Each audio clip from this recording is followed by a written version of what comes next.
और इन दिनों आईआईटी वाले बाबा काफ़ी फेमस हो रहे हैं। साथ ही उनके साथ एक वाकया हुआ है, उस पर हम विशेष नज़र डालेंगे।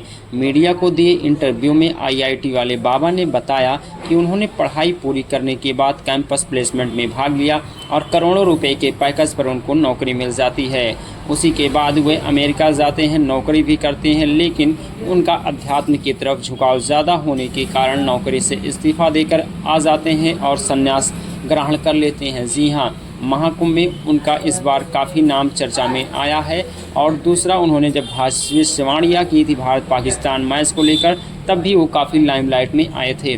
कल की बात बता दें आपको, हम नोएडा में शुक्रवार को एक निजी समाचार चैनल के डिबेट शो में उस वक्त हंगामा मच जाता है जब महाकुंभ में चर्चित रहे आईआईटी वाले बाबा उर्फ अभय सिंह के साथ मारपीट करने का प्रयास किया गया। बाबा का आरोप है न्यूज़ रूम के भीतर भगवा वस्त्रधारी द्वारा उनके ऊपर अटैक किया गया, उनके द्वारा लाठी डंडों से मेरी पिटाई की गई है। घटना के बाद आईआईटी वाले बाबा ने अब पुलिस से शिकायत कर दिया है और न्याय की गुहार लगाया है। वहीं बात करते हैं नोएडा के सेक्टर 126 स्थित पुलिस चौकी के बाहर धरने पर बैठ गए हैं बाबा, जिसे मामला और तूल पकड़ने लगा है। हालांकि बाद में पुलिस के समझाने पर बाबा आईआईटी वाले धरने को समाप्त कर देते हैं।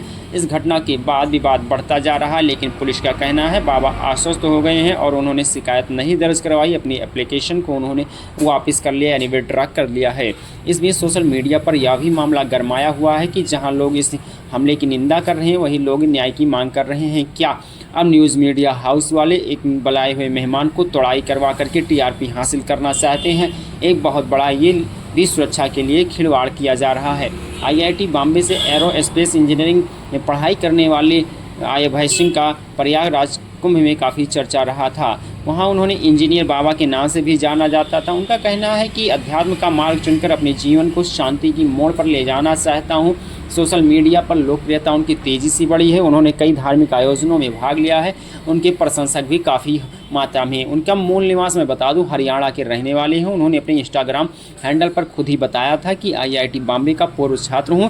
उन्होंने विभिन्न मीडिया इंटरव्यू में बताया कि वो एरोस्पेस इंजीनियरिंग के छात्र भी रहे हैं। हालांकि कई संतों ने उन्हें सन्यासी मानने से इनकार कर दिया और आरोप लगाया कि उनका रहन सहन पारंपरिक आध्यात्मिक जीवन शैली से मेल नहीं खाता है। जी हाँ, वो एक पढ़े लिखे विद्वान आदमी है। वो अनपढ़ पोंगा पंडितों की तरीके कोई विद्वानता हासिल नहीं किए हैं। उनको समझ होती है धर्मशास्त्र का पढ़ाई करने के बाद वो अध्यात्म के मार्ग को चुने हुए हैं।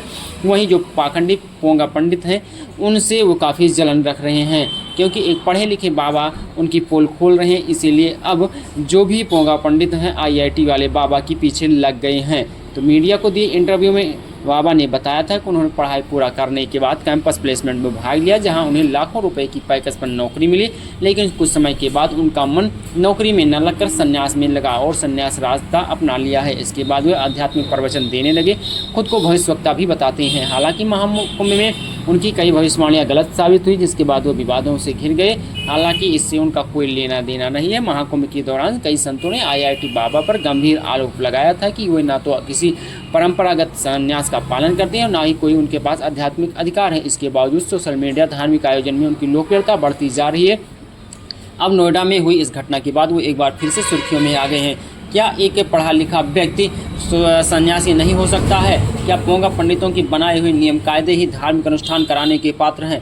इस तरीके से जब पोल खुल रही है तो आईआईटी बाबा को लोग बदनाम करने पर तुले हैं। हालांकि मेरे अनुसार जो मानना है कि आईआईटी वाले बाबा एक पढ़े लिखे विद्वान जानकार हैं। उनको वेदों का भी अध्ययन किया है और विभिन्न धार्मिक पुस्तकों का अध्ययन करने के बाद एक साइंस के मेथोडोलॉजी पर जा करके वो लोगों को साहित्य परोस रहे हैं और ज्ञान दे रहे हैं।